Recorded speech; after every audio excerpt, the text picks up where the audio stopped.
Em 1950, o Brasil ficou chocado com um grande desastre aéreo. Mas, por trás da tragédia do voo Panair 099, existe uma história impressionante, a de como um acidente terrível acabou de forma inesperada por transformar o futuro da aviação no sul do país. Bem, vamos diretos aos factos para entendermos o que aconteceu. A data é 28 de julho de 1950. O voo 009 da Panair do Brasil termina da pior forma possível, no que é tecnicamente chamado de voo controlado contra o terreno, ou CFIT. E o mais pesado de tudo, não houve um único sobrevivente. Para mergulharmos nesta história, vamos seguir os acontecimentos passo a passo. Primeiro, vamos conhecer o avião. Depois, vamos acompanhar o voo, as tentativas de aterragem que deram errado, a tragédia em si e, por fim, o legado surpreendente que tudo isso deixou. Ok, vamos começar por preparar o cenário. E, para isso, temos de falar sobre a aeronave, que era, olha, uma verdadeira maravilha da tecnologia para a sua época. A aeronave envolvida não era um avião qualquer, não. Era um Lockheed Constellation, um verdadeiro ícone do glamour e da ambição tecnológica da aviação no pós-guerra. Este avião específico, o PPPCG, tinha até um apelido, Bandeirante. E não era à toa, foi ele que inaugurou a rota de prestígio da companhia para a Europa, ligando o Rio de Janeiro a Roma. Certo, agora que já conhecemos a máquina, vamos para o dia do voo. E vamos ver como uma série de acontecimentos começou a preparar o terreno para o desastre. A viagem, partindo do Rio de Janeiro, já começou com um problema e tanto, um atraso de 6 horas. Um dos motores deu um defeito que obrigou à sua substituição completa e ainda a um voo de teste. Esta mudança no horário, como vamos ver, foi absolutamente crucial. E não era por falta de experiência, viu? O piloto, o comandante Eduardo Martins de Oliveira, tinha quase 10.000 horas de voo, um profissional muito experiente. A bordo viajavam 44 passageiros e um facto curioso. Muitos deles estavam a voltar para casa depois de terem assistido ao Campeonato do Mundo de Futebol de 1950, no Rio.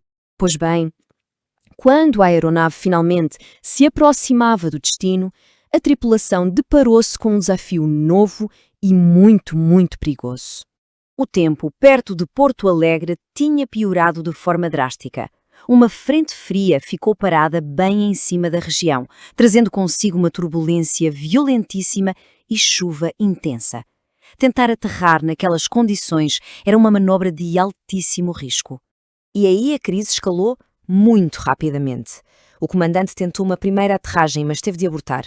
Na segunda tentativa, foi quando o contacto com a torre de controle simplesmente se perdeu. Foi um pouco antes do trágico final. Com o contacto rádio perdido e um tempo implacável, o voo teve o seu fim trágico numa encosta escura e isolada. O avião colidiu com o Morro do Chapéu, explodindo no impacto. Este tipo de acidente, o CFIT, significa que um avião em perfeitas condições de voo e sob o controle de um piloto colide com o terreno sem que a tripulação se aperceba do perigo iminente. O resultado foi devastador. Todos os 44 passageiros e 7 tripulantes morreram. 51 vidas perdidas.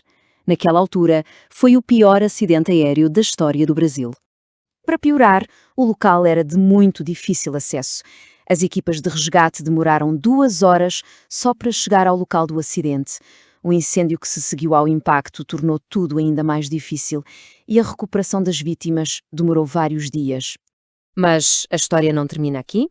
As consequências do acidente revelaram uma falha crítica na infraestrutura da região e, paradoxalmente, foi esta tragédia que acabou por resolver o problema. E aqui está o grande paradoxo desta história. O aeroporto de destino, a base aérea de Canoas, tinha pistas modernas e perfeitas para o Constellation, mas não tinha equipamentos para aterrar com o mau tempo. Por outro lado, o aeródromo vizinho, o de São João, tinha os instrumentos necessários, mas as suas pistas não eram pavimentadas, não aguentavam um avião daquele tamanho. É uma loucura, certo? Um tinha a pista, o outro os instrumentos. Nenhum servia totalmente. O choque público com o acidente foi tão grande que forçou uma mudança. As obras que estavam paradas no aeródromo de São João foram retomadas a todo o vapor. O local foi transformado no aeroporto moderno e seguro que a região precisava. Foi a tragédia que, no fim de contas, impulsionou o progresso. E a história tem ainda uma reviravolta irónica e muito trágica. O político Joaquim Pedro Salgado Filho não conseguiu comprar bilhete para este voo. Escapou por pouco. Mas 2 dias depois, morreu noutro acidente aéreo, na mesma região. O novo e mais seguro aeroporto acabou por ser nomeado em sua homenagem. Aeroporto de Salgado Filho. A tragédia marcou tanto a época que entrou na cultura popular, imortalizada numa canção muito conhecida que homenageava a memória do comandante do voo, o comandante Edu. O legado do voo 099 é um lembrete sombrio de que, por vezes, os maiores saltos em segurança e infraestrutura são pagos com o preço mais alto possível.